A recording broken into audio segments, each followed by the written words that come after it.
আসসালামু আলাইকুম সুপ্রিয় পঞ্চম শ্রেণীর শিক্ষার্থীবৃন্দ, আশা করি তোমরা সকলেই ভালো আছো।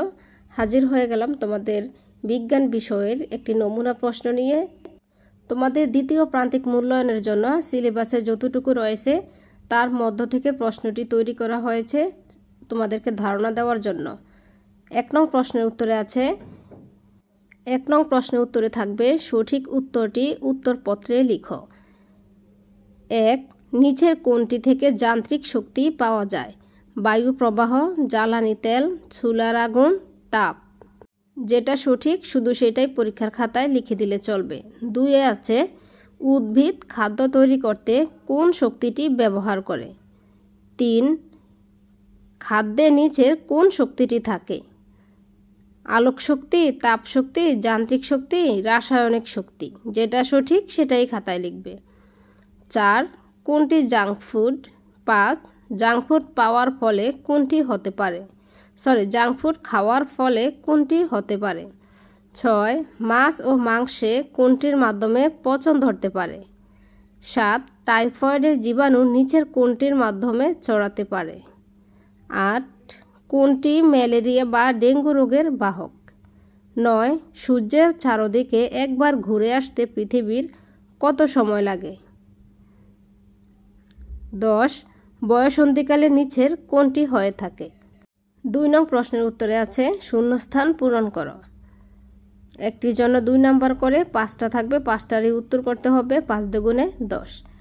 সূর্যের সূক্ষ্ম কণাই হলো ড্যাশ। মাছ, মাংস, শাকসবজি আমরা ড্যাশ সংরক্ষণ করতে পারি। জাঙ্ক ফুড সুস্বাদু হলেও স্বাস্থ্যকর খাদ্য নয়।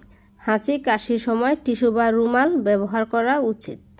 পৃথিবীর ড্যাশ চারপাশে একটি নির্দিষ্ট পথে ঘুরে। পৃথিবী সূর্যের চারপাশে একটি নির্দিষ্ট কক্ষপথে ঘুরে।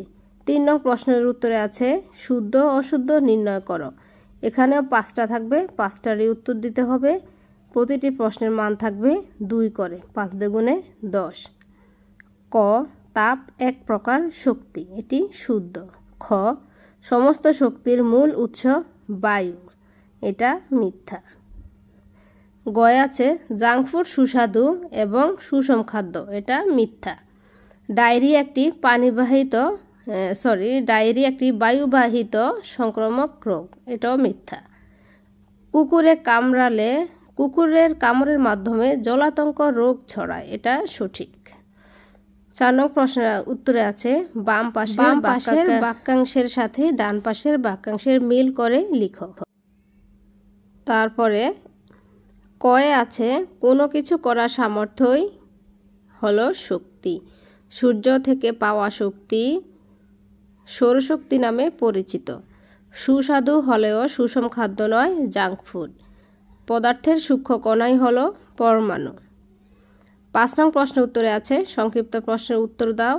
এখানে 12টি প্রশ্ন দেওয়া থাকবে, 12টি থেকে যে কোনো 10টির উত্তর দিতে হবে। পরমাণু কি? শক্তির মূল উৎস কি?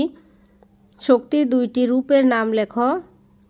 গিটার বাজানো হলে কোন ধরনের শক্তি উৎপন্ন হয়? খাদ্য সংরক্ষণে 2টি উপায় লেখো। খাদ্য সংরক্ষণের উপকারিতা কি? কিভাবে আমরা সুষম খাদ্য পেতে পারি? কোন কোন খাদ্যে কৃত্রিম রং ব্যবহার করা হয়? নিরাপদ খাদ্য গ্রহণ না করলে কি কি হতে পারে? বায়ুবাহিত রোগ কি? সংক্রামক রোগ এর কারণ কি? সংক্রামক রোগ প্রতিকারের 2টি উপায় লেখো। 6 নং প্রশ্নের উত্তরে থাকবে, বর্ণনামূলক প্রশ্নের উত্তর লেখো যে কোনো 4টি। এখানে 4টির জন্য 6টি প্রশ্ন দেওয়া থাকবে। যে 4টি তোমরা সবচাইতে ভালো পারবে সেই 4টি এখানে লিখে দিবে। এখানে যে 6টি দেওয়া আছে এই 6টি ছাড়াও তোমাদের আরও প্রশ্ন দিতে পারে। তো তোমরা তোমাদের সিলেবাসে যেটুকু রয়েছে চেষ্টা করবে তোমাদের পাঠ্য বইটি খুব ভালো করে পড়ার জন্য, তাহলে যেই জায়গা থেকে প্রশ্ন করা হোক না কেন তোমাদের কোনো সমস্যা হবে না। তো এখানে যে 6টি দেওয়া আছে এই 6টি আমি তোমাদেরকে পড়ে শোনাই। কয়ে আছে, শক্তি কি? শক্তির 2টি উৎসের নাম লেখো। তুমি বাড়িতে ব্যবহার করো এমন 2টি শক্তির নাম লেখো। খ. যখন হাঁড়িতে ভাত রান্না করা হয় তখন তাপ কিভাবে সঞ্চালিত হয়? ঘ. বাড়ির আশেপাশে বৃক্ষরোপণ করে কিভাবে শক্তির সাশ্রয় করা যায়? ঘ.